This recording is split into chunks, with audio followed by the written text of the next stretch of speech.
In the remote hills of East Texas, where the pine forests meet endless plains, there once stood a series of camps that promised salvation to the damned. Between 1845 and 1881, over 300 souls entered these redemption camps, seeking forgiveness for their sins. Only a handful ever left alive. The survivors spoke in whispers of purification rituals so extreme that death seemed merciful by comparison.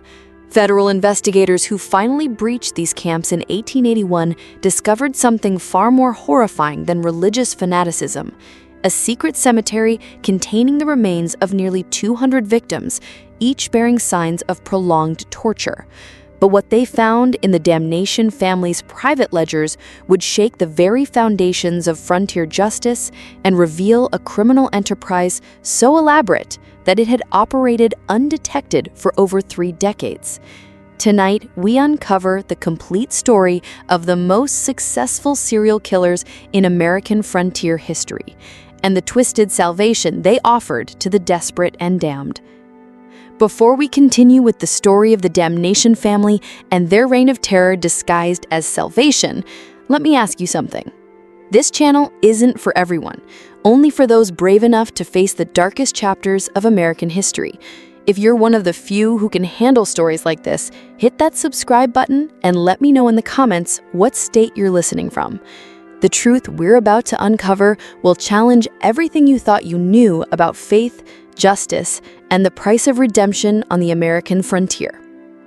The year was 1845, and Texas had just joined the Union as the 28th state. After nearly a decade as an independent republic, the frontier was a vast, lawless expanse where desperate men and women fled from their pasts, seeking either redemption or ruin in equal measure. It was a land where a man's word was his bond, where justice often came at the end of a rope, and where religious fervor burned as hot as the summer sun along the dusty trails that connected sparse settlements scattered across hundreds of miles. Word began to spread of 3 brothers who offered something precious to the damned: immediate salvation through purification of the flesh. The Damnation family, Preacher Malachi, Evangelist Cornelius, and Prophet Jebediah, had arrived in Texas from Arkansas in early 1845, carrying letters of recommendation from various Baptist and Methodist congregations throughout the South. Preacher Malachi Damnation stood 6 feet tall, with penetrating gray eyes that seemed to look straight into a man's soul.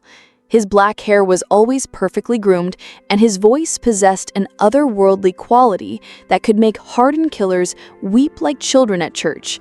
At 35, he was the eldest and most charismatic of the 3 brothers, capable of delivering sermons that left audiences both terrified and exhilarated. Evangelist Cornelius, 2 years younger, possessed an uncanny ability to read the guilt written on a person's face. He could identify a man's specific sins with such accuracy that many believed he had supernatural powers. His thin frame and hollow cheeks gave him an aesthetic appearance that reinforced his reputation for spiritual insight. Cornelius specialized in what the brothers called confession extraction, getting sinners to reveal their darkest secrets. The youngest brother, Prophet Jebediah, claimed to receive visions directly from the Almighty. At 28, he was built like a blacksmith with massive hands that he claimed were blessed with healing powers. His role was to oversee the physical aspects of purification, ensuring that each penitent received exactly the level of suffering their sins demanded. Together, they established a network of redemption camps along the most desolate stretches of East Texas, where the cypress swamps met the piney woods and civilization felt like a distant memory.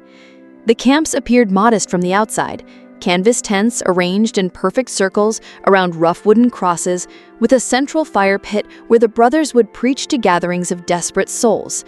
The clientele was exactly what one would expect on the frontier: cowboys fleeing rustling charges, prostitutes seeking escape from brutal brothel owners, gamblers drowning in insurmountable debt, murderers running from vigilante justice, and deserters from both the Mexican War and various Indian conflicts. But the camps also attracted a surprising number of seemingly respectable citizens, merchants guilty of fraud, politicians fleeing corruption scandals, and even some legitimate seekers of spiritual guidance who heard of the brothers' reputation for miraculous transformations. The Damnation brothers preached a harsh gospel of immediate purification that resonated with the violent, unforgiving nature of frontier life. Sin must be burned away like chaff in the fire, Malachi would thunder, his voice echoing through the pines as flames danced across his angular face. The flesh must suffer so the spirit can soar to eternal glory. There are no shortcuts to salvation, only the narrow path of pain that leads to paradise.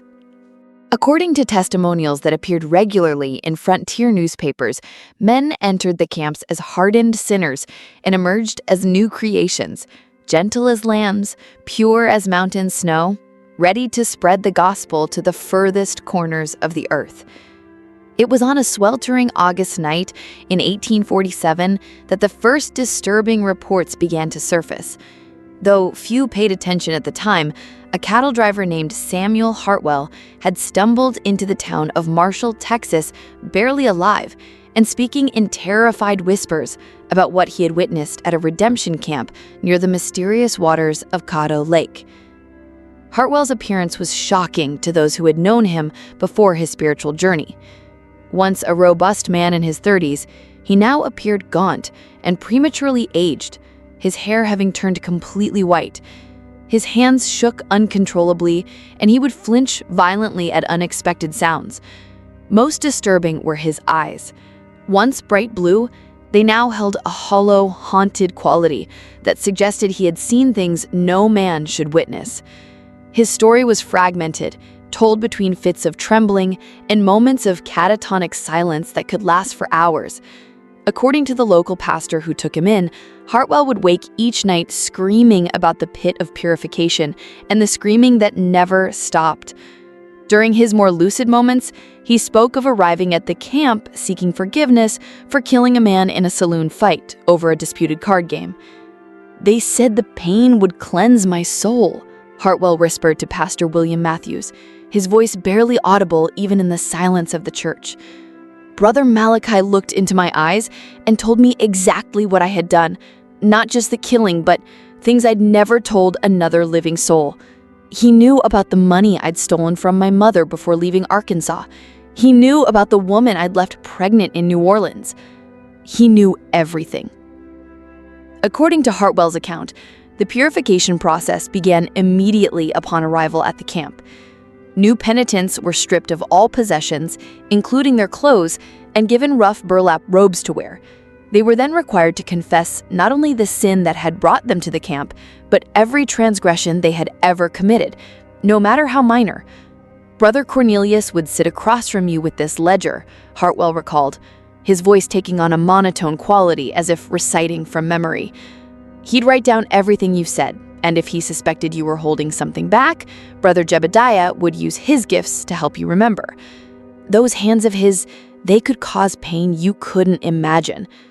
The confession process could take days or even weeks, depending on the perceived honesty of the penitent. Only when the brothers were satisfied that every sin had been revealed would the physical purification begin. This started with a complete fast, 7 days with nothing but water, during which the penitent was forced to dig their own grave as a symbol of their spiritual death.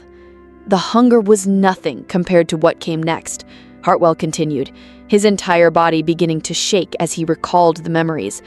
"They called it the trial of fire. Beatings with leather whips that had metal fragments sewn into them. Each lash was supposed to represent a specific sin being scourged from your flesh. But it went on for hours, sometimes days. But the physical torture was only the beginning." Hartwell described ritualistic burials where penitents were placed in the graves they had dug and covered with dirt, leaving only their faces exposed. They would remain buried for varying lengths of time, sometimes minutes, sometimes hours, while the brothers prayed over them and declared their spiritual death complete. "Some of them never came back up," Hartwell whispered, his eyes wide with remembered terror. Brother Malachi would stand over the graves and declare them perfectly purified, said they'd been called home to glory. But I saw their faces when they went under there. There was no peace, only absolute terror. Such complete spiritual cleansing that God had called them directly to paradise. They had a special ceremony for the ones who died, Hartwell recalled.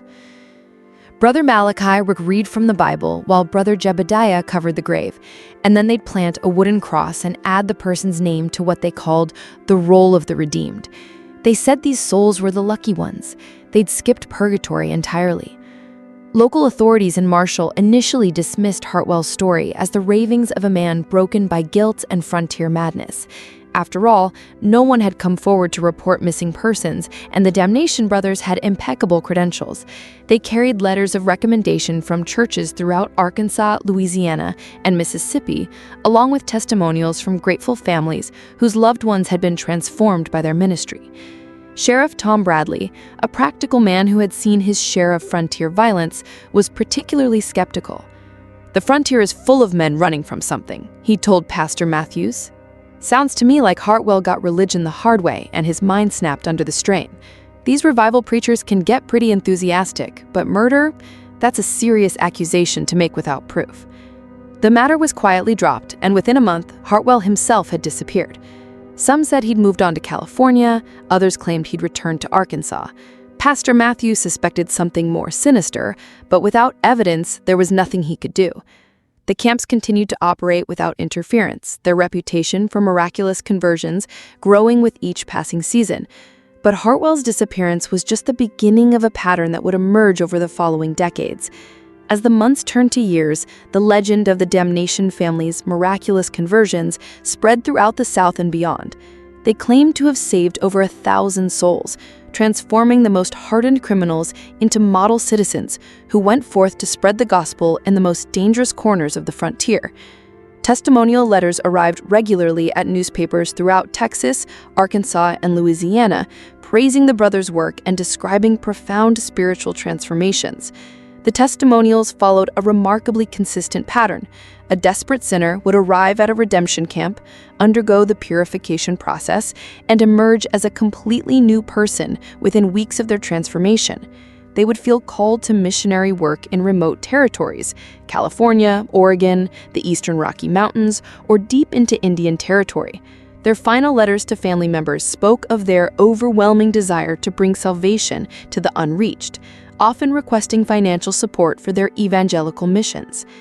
Yet for those who looked closely, there were troubling patterns that suggested all was not as it seemed. The redemption camps moved frequently, never staying in one location for more than 6 months.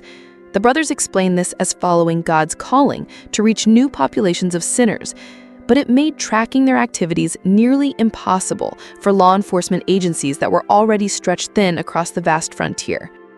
Mrs. Westbrook would later tell investigators Thomas had been heading down a dark path, and these letters suggested he had found salvation, but something about the handwriting bothered me. It looked like Thomas's writing, but there were subtle differences. The way he formed certain letters, the phrases he used, I began to suspect someone was copying his style. When Mrs. Westbrook hired a private investigator to locate her son in California, the results were deeply troubling. None of the churches or missions in the areas Thomas claimed to be working had any record of him. The addresses he provided in his letters were either non-existent or occupied by people who had never heard of Thomas Westbrook or his missionary work. Similar stories began to emerge from across the region. Dr. Elizabeth Thornton, a traveling physician who had treated several survivors of the camps, began to notice a disturbing pattern in their symptoms. They exhibited signs of severe trauma. She would later testify before a federal tribunal, not the peaceful countenance of the spiritually redeemed, but the hollow stare of those who had witnessed unspeakable horrors. The few survivors who did return to civilization were indeed changed men and women, but not in the way the brothers claimed. They spoke little, started at sudden noises, and seemed to carry a burden of knowledge too terrible to share. Most disturbing was their universal reluctance to discuss their time at the camps, as if bound by some unholy oath of silence. Dr. Thornton documented several cases that particularly troubled her. Jacob Miller, a former outlaw who had survived the purification process, displayed symptoms she had only seen in soldiers who had witnessed the worst atrocities of war. He would wake screaming about the pit and the ceremony of ascension, she noted in her journal. When pressed for details, he would only say that some forms of salvation came at too high a price. Another survivor, a woman named Sarah Colby, who had sought redemption after abandoning her children to pursue a life of prostitution, returned to her family a broken shell of her former self. She would spend hours staring at nothing, her sister Mary reported. Sometimes she would whisper prayers, but they weren't normal prayers. She would ask God to forgive her for the things she had seen, not the things she had done. Perhaps most telling was the case of Reverend Peter Hawkins, a Methodist minister who had volunteered to observe the Damnation brothers' methods with an eye toward incorporating their techniques into his own ministry. Hawkins had entered the camp as a spiritual mentor and observer, not as a penitent, yet he emerged just as traumatized as any other survivor. There are forms of evil that masquerade as righteousness, Hawkins told Dr. Thornton during one of their sessions. I went seeking inspiration for my ministry and found something that shook my faith to its core. The brothers are not servants of God. They are something else entirely, something that uses our deepest spiritual needs as weapons against us.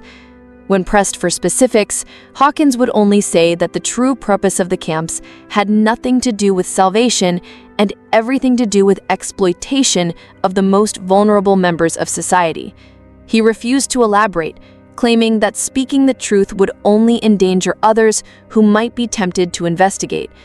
The pattern of mysterious disappearances and traumatized survivors continued throughout the 1850s and into the 1860s, but the chaos of the Civil War provided perfect cover for the Damnation brothers' activities.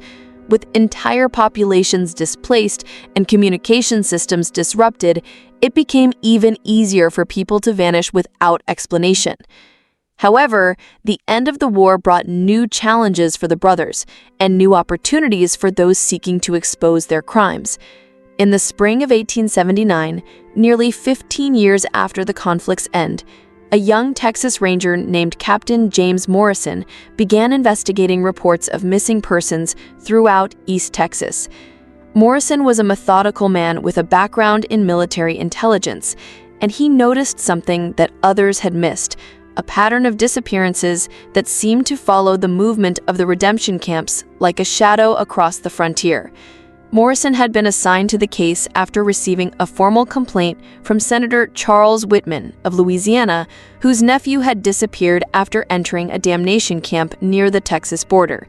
Unlike previous investigations, which had been conducted by local sheriffs with limited resources and jurisdiction, Morrison had the authority and funding to conduct a comprehensive, multi-state investigation. "There's something here that doesn't add up," Morrison wrote in his initial report to Ranger headquarters in Austin. "I've documented over 60 missing persons cases in the past 3 years alone, all connected to these redemption camps. That's not counting the cases from earlier years or other states where records are incomplete." At a damnation camp, correspondence would continue for several weeks, describing their spiritual transformation, then abruptly cease with a final letter explaining their calling to missionary work in remote locations. The ranger's suspicions deepened when he attempted to verify these missionary claims. Letters sent to the addresses provided were invariably returned as undeliverable. Churches and missions in the territories where the converts had allegedly gone to serve had no record of their arrival. Most damning, Morrison discovered that several of the testimonial letters supposedly written by grateful families contained identical phrases and even identical grammatical errors. "Someone is manufacturing these testimonials," Morrison concluding in a confidential memo to his superior. "The question is whether we're dealing with fraud, kidnapping, or something worse." Morrison's breakthrough came when he encountered a man named Tobias Fletcher in a tavern in Jefferson, Texas. Fletcher was drunk and rambling, but his story was coherent enough to send chills down Morrison's spine. Fletcher claimed to have worked as a gravedigger and general laborer for the Damnation brothers for nearly 2 years in the mid-1870s. "I thought I was helping with the Lord's work," Fletcher whispered, his hands shaking as he reached for his bottle. "Brother Malachi told me I was blessed to assist in the purification of souls. But some of those graves weren't for show. Some stayed filled permanent. He'd pray over them and declare another soul saved for eternity, but I knew what was really buried down there." According to Fletcher, his duties included not only digging the symbolic graves used in purification rituals, but also disposing of the bodies of those who ascended during purification. The brothers maintained that these individuals had achieved such complete spiritual cleansing that God had called them directly to paradise. But Fletcher had seen enough bodies to know the difference between natural death and murder. "The way Brother Jebediah would work with his hands," Fletcher continued, his voice dropping to barely above a whisper. "He claimed it was healing, but I saw what those hands could do. He could make a man suffer for days without killing him, drawing out every bit of information about family, money, property. Then when they had everything they needed, he'd finish the job." Fletcher described a sophisticated operation that went far beyond simple murder. The brothers would extract detailed information about their victims' assets, family connections, and business dealings during the prolonged torture sessions. They would then use this information to forge correspondence with family members, often requesting money for fictional missionary work, while providing plausible explanations for why the missionary couldn't return home or meet in person. The money kept coming, Fletcher revealed. Families would send funds to support their loved ones' work spreading the gospel. The brothers had it set up so the money would be forwarded through multiple intermediaries, impossible to trace back to them. Some families kept sending money for years, never knowing their sons and daughters were dead and buried in unmarked graves. When Morrison pressed Fletcher for details about the location of these graves, the man's demeanor changed completely.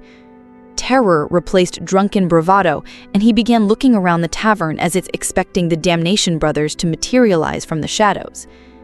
"They got eyes everywhere," Fletcher stammered, suddenly much more sober than he had appeared moments before. "People who asked too many questions about the brothers, they got a way of disappearing too. I shouldn't have said nothing. God help me, I shouldn't have said nothing." Fletcher fled the tavern that night and was never seen again. Some said he'd headed for California, others claimed he'd been found dead in the swamps near Coteau Lake. Morrison suspected the latter, but Fletcher had provided enough information to narrow his search to a specific area near the Louisiana border where the brothers were reportedly operating their latest camp. The information Fletcher had provided was both valuable and deeply disturbing. Armed with this intelligence and a growing body of evidence, Morrison knew it was time to take decisive action. Morrison assembled a small team of trusted rangers and set out for the region near Coteau Lake, where the Damnation family was reportedly operating their latest camp. The journey took them through some of the most remote and forbidding terrain in Texas, dense forests where the canopy blocked out the sun, and cypress swamps that seemed to swallow sound itself. Morrison's team consisted of 3 other rangers: Sergeant Bill Crawford, a grizzled veteran of the Indian Wars, Corporal Miguel Santos, a former vaquero with unmatched tracking skills, and Private David Thompson, a young man whose sharp eyes and steady nerves had earned him a reputation as an exceptional marksman. Each man had been chosen for his discretion as well as his skills. Morrison couldn't risk word of their investigation reaching the wrong ears. As they approached the area, Morrison's team began to notice disturbing signs that suggested something was fundamentally wrong with the region. The local wildlife seemed unusually scarce. Even the insects that normally plagued travelers in the humid East Texas climate were noticeably absent. The few settlers they encountered warned them away from the area, speaking of unholy ground and cursed soil where nothing would grow properly. "Ain't nothing natural about that place," warned an old trapper named Ezekiel Marsh, whom they encountered at a trading post near Marshall. "Been hunting these woods for 30 years, and I can tell you that land near the lake ain't right. Animals won't go near it, and the few that do come back changed, if they come back at all." Marsh's description of the area matched reports Morrison had gathered from other sources. Multiple witnesses described a section of forest where the trees grew in strange, twisted patterns and where the normal sounds of wildlife fell silent. Some attributed this to Indian burial grounds or other supernatural causes, But Morrison suspected a more mundane explanation. The presence of large quantities of decomposing organic matter could certainly affect local ecosystems. The team made camp several miles from the reported location of the redemption site, planning to observe the Damnation brothers' activities before making any move.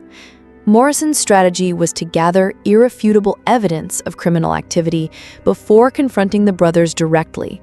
He knew that their religious credentials and reputation for good works would make it difficult to convince a jury without overwhelming proof of wrongdoing on their part.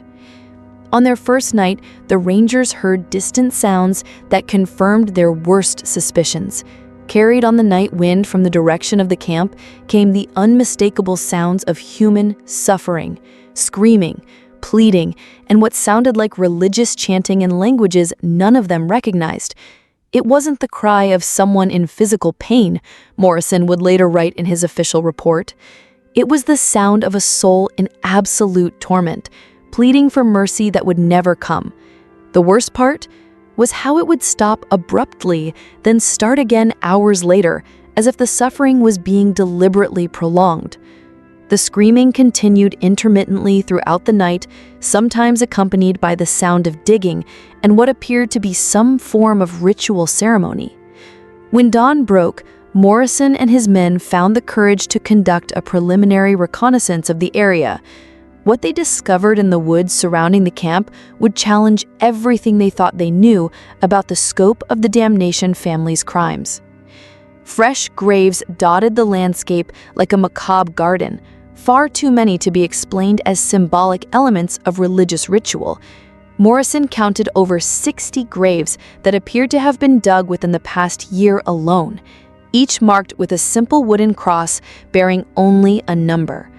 But it was the smell that convinced Morrison they had found something genuinely horrific. Despite the brothers' apparent efforts to manage their burial ground, the unmistakable odor of decomposition hung heavy in the humid air.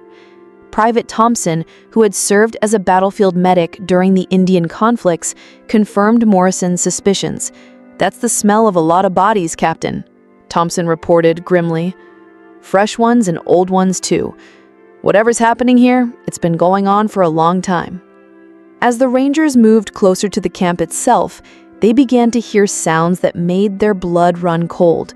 From the largest tent came the rhythmic sound of metal striking flesh, accompanied by a man's agonized screaming and what sounded like religious incantations.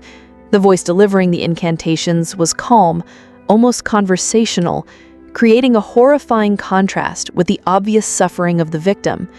Morrison realized they were witnessing an active torture session, probably part of the purification process Fletcher had described. The Ranger captain faced a terrible decision: intervene immediately and risk losing the evidence needed to expose the full scope of the brothers' crimes, or allow the torture to continue while they gathered intelligence. The decision was made for him when the screaming suddenly stopped, replaced by an ominous silence that was somehow even more disturbing than the sounds of suffering. Morrison knew they had just witnessed a murder, and any hope of saving that particular victim was gone. Now their priority had to be gathering evidence and preventing future atrocities. Using hand signals, Morrison deployed his men around the perimeter of the camp. What they observed over the next several hours would provide the foundation for one of the most significant criminal prosecutions in frontier history. The brothers operated with the efficiency of a well-established business, their activities following a precise schedule that suggested years of experience and refinement. What Morrison and his team witnessed during their surveillance would soon lead them deeper into the investigation, revealing layer after layer of criminal sophistication that defied everything they thought they knew about frontier crime. Documented a horrific routine that revealed the true nature of the Damnation brothers' operation. Each morning began with what appeared to be a legitimate religious service, complete with hymn singing and Bible readings. New arrivals would participate in these services, probably believing they had found genuine spiritual guidance. But as the day progressed, the facade of religious devotion would gradually give way to something far more sinister. Individual counseling sessions would begin, during which Brother Cornelius would extract detailed confessions from the penitents. These sessions often lasted for hours, and the Rangers could hear increasingly desperate pleading from inside the confession tent. Brother Cornelius has a gift for knowing exactly what people are hiding, Morrison noted in his surveillance log, but I'm beginning to suspect this divine insight comes from more earthly sources. Prolonged interrogation, combined with psychological manipulation, and probably torture. The brothers had perfected a system for extracting not only confessions, but detailed information about their victims' financial assets, family connections, and anything else that might prove profitable. They would use this information to craft convincing forged correspondence with family members, often continuing these fictional relationships for months or even years after the victim's death. Private Thompson, who had positioned himself closest to the camp, reported observing Brother Jebediah's healing sessions, which were actually torture sessions designed to break down the victim's resistance. "He's got a collection of tools that would make a Spanish inquisitor proud," Thompson whispered during one of their nightly briefings. "And he knows exactly how to use them to cause maximum pain without killing too quickly." The most disturbing aspect of the brothers' operation was its systematic nature. They had clearly developed their methods over many years, refining their techniques for extracting information, forging documents, and disposing of bodies. The camp Morrison's team was observing was obviously not their first. It showed all the signs of a well-established operation that had been repeated many times in many locations. On the second night of their surveillance, the Rangers witnessed what the brothers called a ceremony of ascension, their euphemism for murder. A penitent, who had apparently undergone several days of torture, was brought to the center of the camp, where Brother Malachi delivered a lengthy sermon about the blessing of spiritual purification. The victim, barely conscious and showing obvious signs of prolonged abuse, was then ceremonially released from earthly bonds by Brother Jebediah. "They're not killing in a fit of religious madness," Morrison wrote in his report. "This is cold, calculated murder, performed with the precision of a business transaction. The religious elements are just window dressing, designed to provide psychological cover for the perpetrators and explain away the victim's disappearance." The ceremony concluded with the victim being buried in one of the numbered graves, while Brother Malachi recorded the ascension in a leather-bound ledger. The Rangers realized they were witnessing the final step in a process that had probably been repeated hundreds of times over the past 3 decades. But Morrison's team also discovered evidence that the brothers' crimes extended far beyond simple murder for profit. Hidden in the woods surrounding the camp, they found what appeared to be a workshop where documents were forged and other criminal activities planned. The brothers had clearly been involved in everything from counterfeiting currency to fraud schemes that spanned multiple states. "We're not just dealing with serial killers," Morrison concluded after reviewing the evidence. "We're looking at one of the most sophisticated criminal enterprises in American history. These men have been using religion as a cover for every type of crime imaginable, and they've been doing it for decades." On their third day of surveillance, Morrison's team witnessed something that forced them to abandon their observation post and take immediate action. A family of 4, parents and 2 young children, arrived at the camp, seeking family purification for what appeared to be relatively minor moral infractions. The sight of children being led into the camp made it impossible for Morrison to wait any longer for backup or additional evidence. "I couldn't stand by and watch children become victims of these monsters." Morrison later explained to his superiors, "We had enough evidence to prove their guilt, and we had a duty to protect innocent life." Morrison's plan was to arrest the brothers during their evening service, when all 3 would be together and relatively exposed.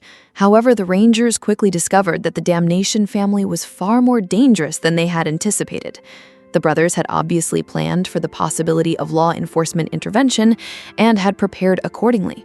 When Morrison's team moved in to make the arrests, they found themselves facing not only the three brothers, but also several heavily armed accomplices who had been posing as camp workers.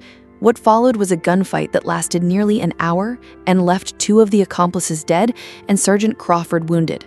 During the battle, the Rangers were horrified to discover that some of the camp's penitents had been so thoroughly broken by their torture that they actually tried to defend their tormentors. These victims, apparently suffering from what would later be recognized as a form of psychological conditioning, believed that attacking the brothers would result in their own damnation. They begged us not to hurt their saviors, Private Thompson reported. Some of them actually threw themselves between us and the brothers, convinced that we were agents of Satan trying to prevent their purification. It was the most disturbing thing I've ever witnessed. The brothers themselves proved to be formidable opponents. Brother Malachi was an excellent marksman who had obviously seen combat before, while Brother Jebediah's massive size and strength made him dangerous even without weapons.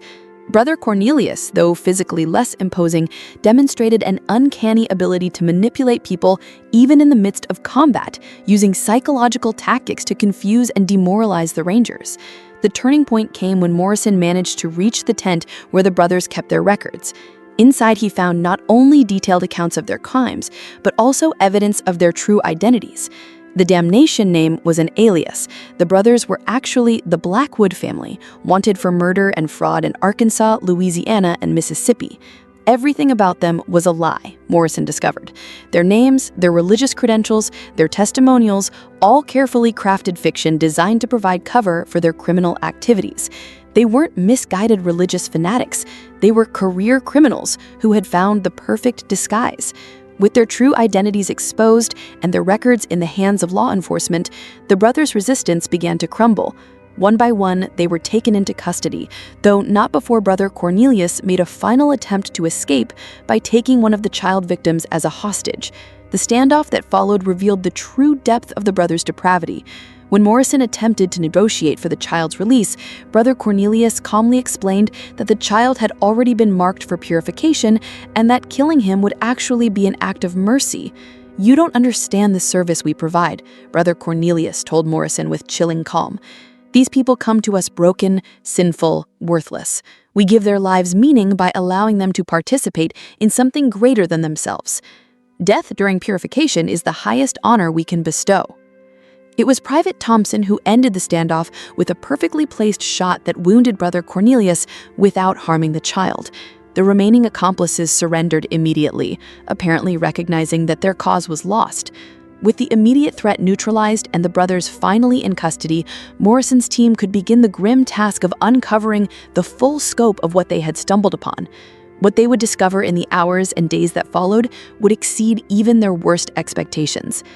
Documenting the full scope of their crimes, what they found in the camp and the surrounding area exceeded their worst expectations and provided evidence of criminal activity spanning over 3 decades. The brothers' record-keeping was meticulous and damning. Their ledgers contained detailed information about more than 400 victims, including names, backgrounds, methods of execution, and the amounts of money extracted from their families through fraudulent correspondence. The records showed that the brothers had been operating since at least 1843, 2 years before their arrival in Texas. They kept records like it was a business, Morrison reported.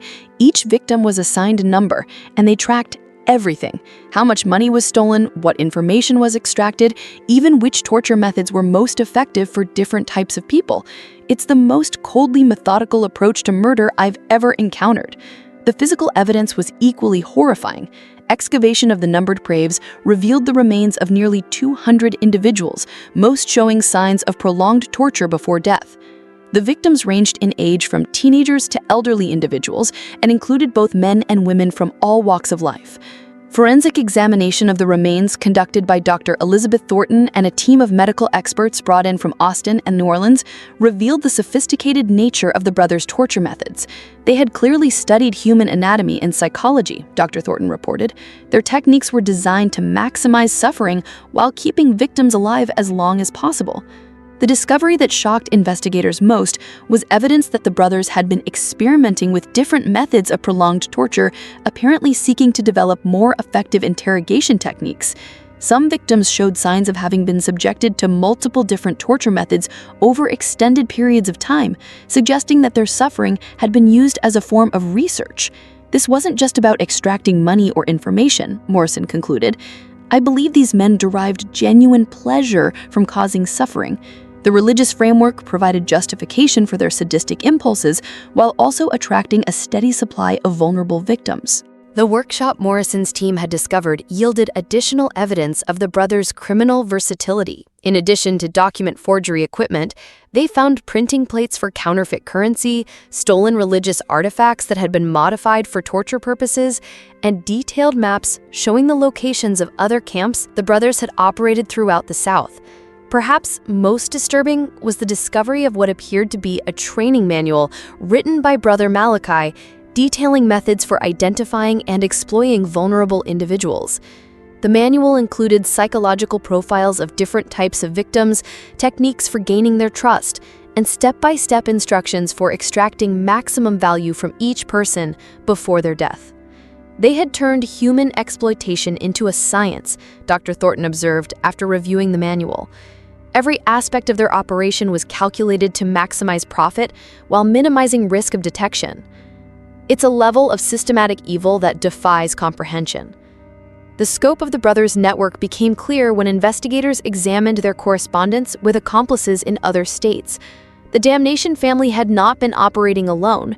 They were part of a larger criminal organization that included forgers, con artists, and even some corrupt law enforcement officials who had been paid to look the other way. But the brothers' crimes extended far beyond what had been discovered at this single camp. As word of their arrests spread throughout the region, a flood of new information began pouring in from across the South, with information that revealed the true scope of the brothers' criminal enterprise. Letters arrived from across the South describing similar camps and suspicious disappearances dating back to the early 1840s. Mrs. Catherine Phillips of Mobile, Alabama, wrote to authorities describing the disappearance of her husband in 1852, after he had attended a purification camp operated by 3 brothers who matched the description of the Damnations. Samuel received letters from her son for nearly 2 years after he left for the camp, she explained. The letters described his missionary work in California and requested money for his evangelistic efforts. We sent over $800 before the letters stopped coming. Similar stories emerged from Louisiana, Arkansas, Mississippi, and even Indian Territory. A pattern emerged of camps that would operate for 6 to 12 months in remote locations before moving on, leaving behind only vague stories of successful conversions and departed missionaries. The investigation revealed that the brothers had perfected a method of exploiting the poor communication systems of the frontier era. By operating in remote areas and constantly moving their base of operations, they had made it nearly impossible for law enforcement agencies to track their activities or connect disappearances across different jurisdictions. They understood better than most law enforcement officials how to exploit the weaknesses in our system, Morrison noted in his final report. They chose their locations carefully, targeting areas where local authorities were overwhelmed or corrupt, and they moved on before anyone could build a case against them. The brothers had also cultivated relationships with corrupt officials who provided them with advanced warning of investigations and helped them establish their false credentials. Several sheriffs, judges, and even some ministers were ultimately implicated in the conspiracy, having accepted bribes to provide testimonials or look the other way when suspicious activities were reported. The financial scope of the fraud was staggering. Investigators estimated that the brothers had extracted over $50,000 from victims' families through their fraudulent missionary correspondence scheme, an enormous sum for the time that represented the life savings of hundreds of families. But the psychological damage extended far beyond financial loss. Families across the South had spent years believing their loved ones were performing noble work, spreading the gospel, only to discover that they had been murdered within days or weeks of entering the camps. The revelation destroyed not only individual families, but entire communities that had taken pride in supporting what they believed was important missionary work. Do you believe humans are capable of such calculated evil? the Damnation brothers' crimes force us to confront uncomfortable questions about the nature of evil itself. Share your thoughts in the comments. And if this story has gripped you like it has thousands of others, hit that like button and subscribe for more dark mysteries from America's past. Now, let's continue with the brothers' final reckoning. The mounting evidence and public outcry for justice meant that the legal proceedings against the Damnation brothers would become one of the most closely watched trials in frontier history, and quickly became one of the most sensational criminal proceedings in Texas history.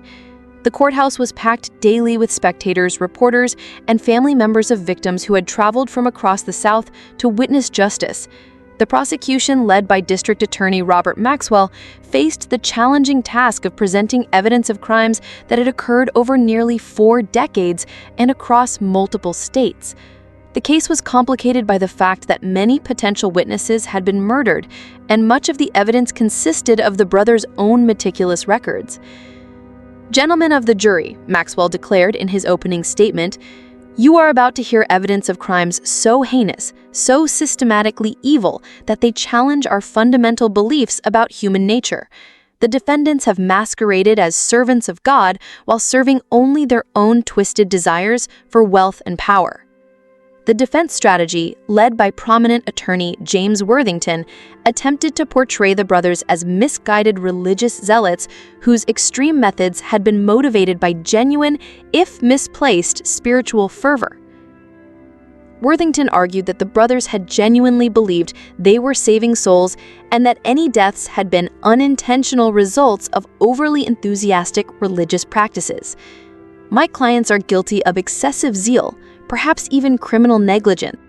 But they are not the cold-blooded killers the prosecution would have you believe. They are men who became so consumed with their mission to save souls that they lost sight of the limits of earthly authority." This defense strategy quickly crumbled when the prosecution began presenting testimony from survivors and reading excerpts from the brothers' own records. The methodical nature of their crimes, the detailed financial tracking, and the evidence of systematic torture made it impossible to maintain the fiction of religious motivation. Brother Malachi's own testimony proved particularly damaging to the defense. Rather than showing remorse or claiming religious justification, he spoke with cold pride about the efficiency of their operation and their success in avoiding detection for so many years. "We provided a service that society needed, but was unwilling to acknowledge," Malachi testified with chilling calm. "The frontier is full of broken people who have no purpose, no value, no hope. We gave their meaningless lives meaning by allowing them to contribute to something greater than themselves." When asked by the prosecution to explain the torture and murder, Malachi's response shocked even the experienced court reporters. "Death is inevitable for all men. We simply made sure that these particular deaths served a useful purpose. The money we extracted supported important work that these individuals could never have accomplished on their own." Brother Cornelius proved equally unrepentant during his testimony. He described in detail his methods for extracting confessions and financial information, speaking as if he were explaining a successful business model rather than confessing to torture and murder. "People want to confess," he explained matter-of-factly. "They carry guilt that poisons their souls, and they're grateful for the opportunity to unburden themselves. My gift was simply knowing how to help them overcome their natural reluctance to tell the complete truth." Brother Jebediah's testimony was perhaps the most disturbing, as he described his torture methods with the enthusiasm of a craftsman discussing his trade. "Pain is a teacher," he explained. "It strips away pretense and reveals truth. My hands were blessed with the ability to apply exactly the right amount of pressure to achieve the desired result." The prosecution's case was bolstered by testimony from Dr. Elizabeth Thornton, who provided expert medical testimony about the victim's injuries and the sophisticated nature of the torture methods used. "These men had clearly studied human anatomy and psychology," she testified. "Their methods were designed to maximize suffering while keeping victims alive as long as possible. The work of experts, not religious fanatics." The most powerful testimony came from the handful of survivors who had lived through the brothers' purification process. These witnesses provided first-hand accounts of the torture, psychological manipulation, and systematic murder they had witnessed during their time in the camps. Samuel Hartwell, the cattle driver whose 1847 testimony had first raised suspicions about the camps, was brought back to testify, despite his obvious psychological trauma. His description of the purification process provided the jury with a detailed understanding of how the brothers operated. "They didn't just want to kill us," Hartwell testified, his voice barely audible in the packed courtroom. "They wanted to break us completely first, body, mind, and spirit. The torture wasn't just about extracting information, they enjoyed watching us suffer." Other survivors corroborated Hartwell's account and provided additional details about the brothers' methods. Rebecca Marsh, a former prostitute who had survived 3 weeks in a camp, described how the brothers used psychological manipulation to break down their victims' resistance. "They would tell you that your suffering was necessary for your salvation," she testified. "They made you feel grateful for the torture, convinced you that you deserved it. By the time they were finished with you, you believed that dying would be a mercy, and that believing it would make you one of the blessed." Perhaps most disturbing was the testimony of Jacob Wheeler, a former accomplice who had helped the brothers with their forgery operations before developing a conscience and escaping. Wheeler provided insider details about the scope of the criminal enterprise and the brothers' long-term planning. "They had it all mapped out," Wheeler testified. "They knew exactly how long they could operate in each location before suspicion would build, and they had escape routes planned for every camp. They even had contingency plans for what to do if law enforcement got too close." Wheeler's testimony revealed that the brothers had been planning to expand their operations to California and Oregon, where the gold rush had created new populations of desperate individuals who might be vulnerable to their schemes. "They saw the Western migration as a business opportunity," he explained. "All those people heading west with money and no family connections to track them down if they disappeared." One of the most shocking moments of the trial came when the prosecution revealed the brothers' true identities and criminal histories. Court records from Arkansas showed that the men calling themselves the Damnation family were actually Jacob, Cornelius, and Josiah Blackwood, brothers who had been wanted for murder and fraud since 1841. The Blackwood brothers had originally operated as confidence men in Little Rock, Arkansas, before graduating to more serious crimes. Their first known murder had occurred in 1842 when they killed a wealthy merchant who had discovered their fraudulent activities. Rather than face justice, they had fled west and assumed the identities of deceased ministers whose credentials they had stolen from a burnt church. Everything about their religious personas was carefully constructed fiction, Prosecutor Maxwell revealed to the stunned courtroom. They studied legitimate religious practices and terminology well enough to fool even experienced ministers. Their entire identity as the Damnation family was an elaborate disguise created to provide cover for their criminal activities. The revelation explained many of the inconsistencies that had trolled investigators. Over the years, the brothers' unusual interpretations of Christian doctrine, their reluctance to associate with other ministers, and their constant movement between locations all made sense when viewed as the behavior of criminals, maintaining false identities. DNA evidence also revealed that one of the men, calling himself Jebediah Damnation, was not actually related to the other two brothers. Court records show that Jebediah was actually Walter Grimm, a former soldier who had been discharged from the army for brutality toward prisoners during the Mexican War. Grimm had joined the Blackwood brothers sometime in the late 1840s and had proven so valuable to their operations that they had included him in their assumed family identity. After deliberating for less than 3 hours, the jury returned guilty verdicts on all counts for all 3 defendants. The evidence had been so overwhelming and the crime so heinous that there was no realistic possibility of acquittal. Judge Harrison Caldwell, a stern man who had presided over many frontier justice cases, delivered sentences that reflected the unprecedented nature of the crimes. "In my 30 years on the bench," he declared, "I have never encountered evil of such systematic, calculated nature. Your crimes represent not only murder and fraud, but an assault on the very foundations of civilized society." Jacob Blackwood, brother Malachi, was sentenced to death by hanging for 17 counts of first-degree murder. Cornelius Blackwood, brother Cornelius, received the same sentence for 12 counts of murder and numerous counts of fraud and torture. Walter Grimm, brother Jebediah, was sentenced to death for 23 counts of murder, making him responsible for more confirmed deaths than either of his partners. The sentences were carried out on November 15, 1882, before a crowd of over 2,000 spectators who had traveled from across Texas and the surrounding states to witness the executions. Even on the gallows, the three men showed no remorse for their crimes.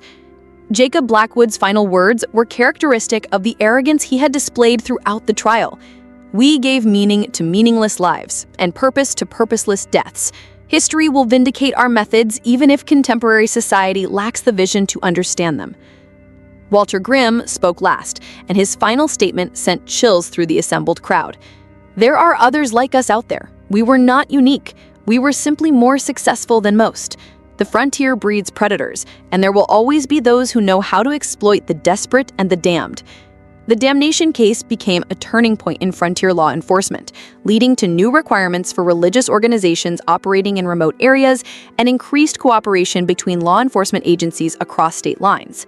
The case also highlighted the vulnerability of isolated populations and the need for better communication systems to track criminal activity across jurisdictions.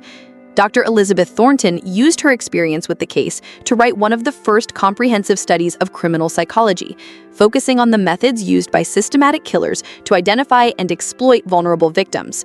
Her work became a foundation for modern criminal profiling and victim advocacy programs. The financial impact of the brothers' crimes extended far beyond their immediate victims.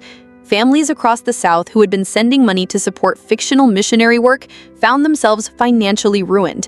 Several communities that had taken pride in supporting what they believed was important evangelical work were left devastated by the revelation that their contributions had been funding murder and torture.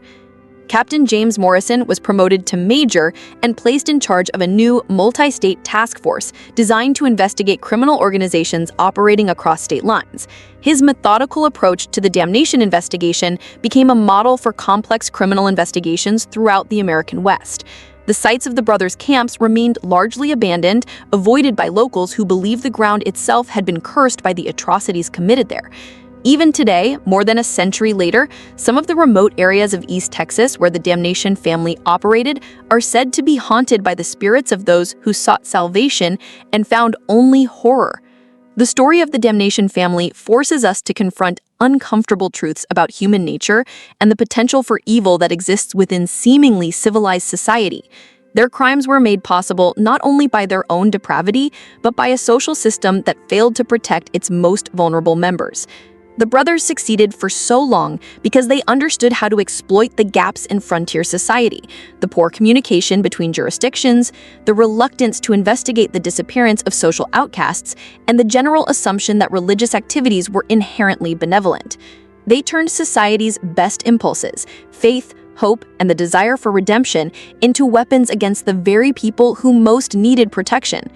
Perhaps most disturbing is the realization that the Damnation brothers were not aberrations or anomalies, but products of a system that created ideal conditions for their type of predatory behavior.